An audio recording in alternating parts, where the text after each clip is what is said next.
Good morning. It's a very nice, pleasant summer day in Texas. It's rarity that temperature will rise to 100 in the afternoon. So, greetings from Texas. And it's so pleasant to see eminent people before me arguing for what is called as democratic values and raising leaders.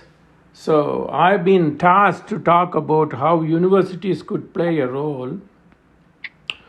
And I'm only a learner. Every day I learn particularly from people like Professor Sridhar.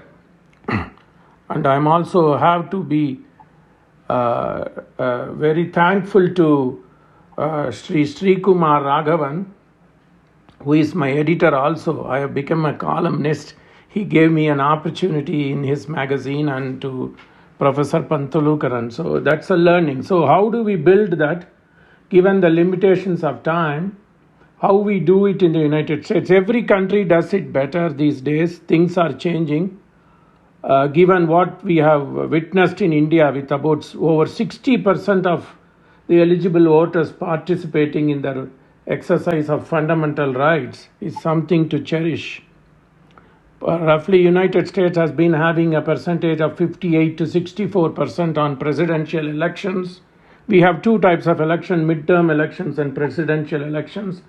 Presidential elections carry the wind, so even in presidential elections, we go towards 70%. India is also reaching 60%. So that's one thing which we need to celebrate. Having said that, what is democracy? So I read. So reading is part of an important aspect of being a good citizen in a democratic world. Democracy must be something more than two wolves and sheep voting on what to have for dinner. It's not my comment. It's the comment of a very famous American author, James Bovard. He says, what is democracy? So you have to contribute. It's not simply, I go, I exercise my franchise, I get this, I voted for X and Y. So that's not democracy. Because in United States, democracy was, the people interested in democracy was coming down. So liberal thinkers and writers were really perplexed. And they said, okay, it's not that you go, it's held on November 2nd Tuesday. So the date is fixed, one nation, and all that things. So different ideologies. Let's not go there. So it's not that I go there. There's no public holiday in United States. It's part of the duty. So you have to take it as your duty to go and stamp to the candidates, whoever you want. So don't just go and say, I voted. We get the sticker, I voted. So it's not the debate between two wolves and a sheep debating what are they going to eat that night. So it has to have some value.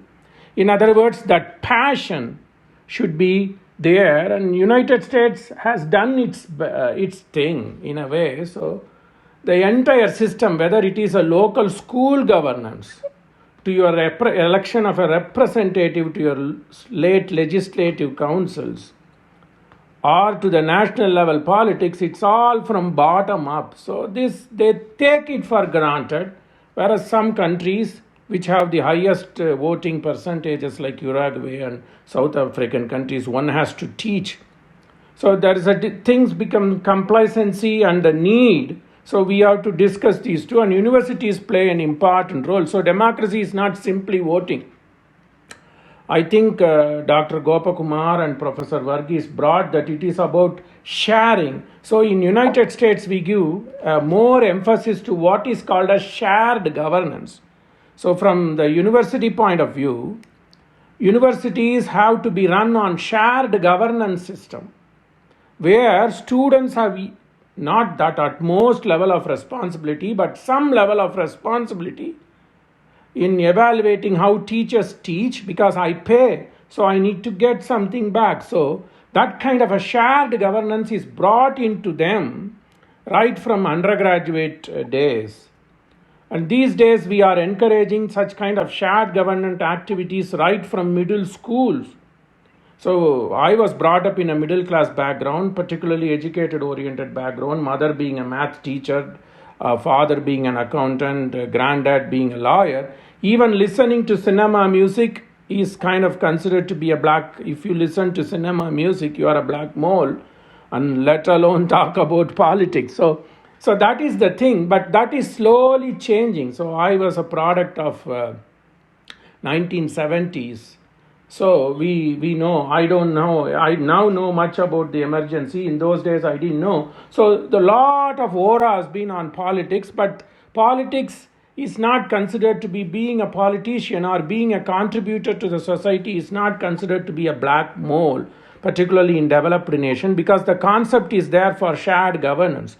Even in your city council meetings, everything is held publicly. So the transparency, shared governance, expression of views, all these play a part, and the universities play a very good role in doing this. So even in terms of promotions, in Indian system, when I used to be there, it used to be by a committee of people, 4 or 5 people, eminent people doing it. But that's not the case in United States. It has its plus and minus. You have to get the buy-in for the entire community. If you are in the Department of History, and the History Department has 20 permanent members or tenured members, everybody have a share to pitch in their feedback and comments about that particular. Of course, we expect that to be professional, in a secret way, that you don't know the name who voted for you or who criticized you or who encouraged you, but all these are shared. So the students, right from how they evaluate every term, professors are evaluated,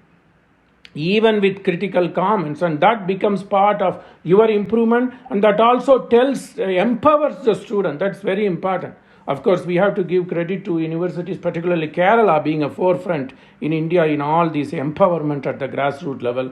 I went to a technical education school, top-notch school, where even sports is considered secondary. So that kind of an overall holistic approach. So the importance of shared governance is built in from middle schools. High school students, they don't get judged just by their GPA or by credits. Their holistic evaluation is the most important way where people get into Yale or Princeton or Rice, whatever these Ivy Leagues are. So that is very important. So the system itself supports the students to have a voice. The system itself supports them to have a contribution in the shared governance. So this has been since World War II, particularly during the 1960s.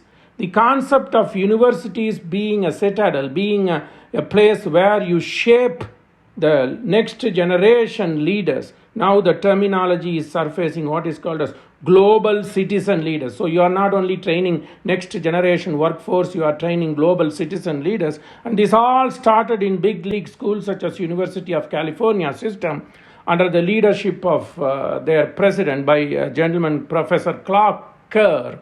And he said, a university is nothing but a prime instrument of national purpose. This was 60 years back in 1963 in one of his famous lectures he delivered in Harvard, and that became a big kind of a guidebook for universities. So right from the middle school levels, right from the undergrad levels, all the way up to getting doctoral degrees, what is your contribution? So even when you are evaluating a student for a prize in science, you are asked to do what else you contributed. So very few countries do.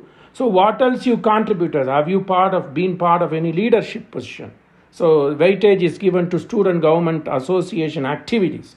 So I learned all this not on one day, and I was the first Indian American to be elected in the 100 years of Texas Tech University to be a faculty senate president from a science background. So first one. So I knew that how the system works.